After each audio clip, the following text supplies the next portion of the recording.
Have you ever felt it? That sudden sense someone is in your house when they shouldn't be? That's how it started for me. A door standing open that I knew I'd closed. Something missing that I knew was there moments before. It felt small at first, easy to ignore. But that feeling didn't go away. It grew. And then it hit me. I wasn't imagining it. There was someone in my house. My name is Ron. I'm 56 years old, and I live alone in a rural part of the United States. Out here, houses don't sit close together. My neighbors are spread out, the closest ones living about half a mile down the road. Good people, quiet people. We wave when we see each other, help when it matters. Otherwise, we keep our distance. That suits me just fine. I've always been comfortable on my own. I'm half retired now. Most days I stay home. I keep the property in shape, fix things before they break, and enjoy the quiet I spent most of my life working toward. This incident happened in late fall. The air had that sharp bite to it, the kind that sneaks through your jacket no matter how thick it is. Winter wasn't far off. That afternoon, I was outside getting ready for it. I'd spent most of the day gathering equipment I'd left out during the warmer months. I was moving the wheelbarrow back to the shed when I noticed movement near the road. It was a man. He was walking along the road that connects directly to my driveway. No hurry in his step. No hesitation either. Just steady, deliberate movement. Out here, people don't just wander. If you're walking that road, you're either heading to one of the houses, or you're in for a long, empty walk to town. I stopped what I was doing and watched him. He never looked toward my house, never slowed down, never acknowledged me standing there in the yard. That bothered me more than anything else. Eventually, he disappeared down the road, swallowed up by distance and trees. It was strange, but not strange enough to stop my day. Out here, you learn to file odd things away unless they give you a reason not to. I finished putting the equipment away, shut the shed door, and headed inside before dark. I made a simple dinner and sat at the table letting my muscles relax. The house was quiet. Just the low hum of the refrigerator and the occasional creak as the temperature dropped outside. That's when I heard it. A single heavy thud, like metal hitting the ground. It came from outside, from the direction of the shed. I froze, fork halfway to my mouth, and listened. Nothing followed. I stood up slowly and moved to the window facing the yard. The shed door was wide open. That door was old, sure, but it had weight to it. It didn't swing open on its own. I knew I'd closed it. I told myself not to jump to conclusions.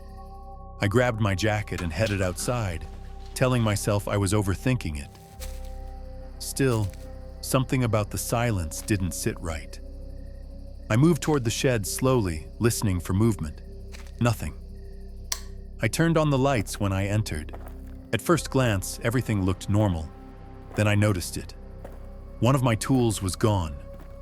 A hammer. I knew because I'd just organized everything that afternoon. I looked around to see if anything else was missing, but nothing stood out. I tried to reason it away. Maybe I'd moved it and forgotten. Maybe something had fallen. But deep down, I knew. I closed the shed, secured the latch, and headed back toward the house. Halfway there, that feeling hit me. That deep, crawling sensation in your chest that tells you something is wrong, even when you can't explain why. That's when I noticed the door to the house was open. I was pretty sure I'd closed it out of habit, but I didn't know for certain until I got closer and saw the floor. Footprints. Dirty shoe prints leading from the front door into the hallway, straight toward my bedroom. My heart started pounding as the realization set in. Someone was inside my house. I didn't hesitate. I went straight for my handgun that was nearby. My hands felt stiff as I checked it. Loaded. Ready. I raised it and followed the prints down the hall, each step feeling louder than the last. I stopped outside my bedroom door and listened. I could hear him breathing, slow, measured, like he'd been standing there for a while.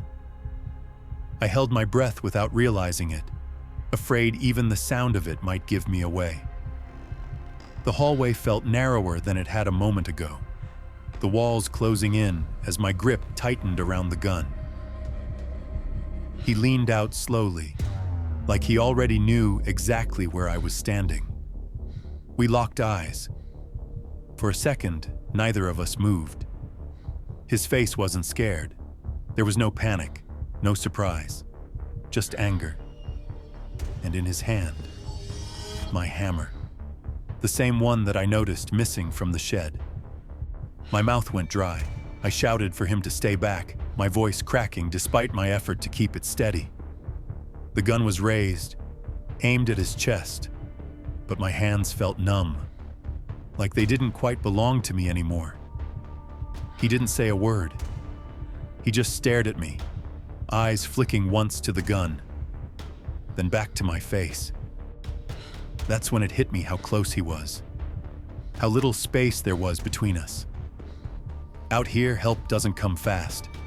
No neighbors close enough to hear me yell. Just the two of us, waiting to see who would move first. I didn't know how long I could hold that moment together. My arms were starting to shake. Then he moved. In one sudden motion, he hurled the hammer toward me. It clattered against the wall and hit the floor, loud enough to make me flinch. And that was all the opening he needed. He turned and ran back into the bedroom.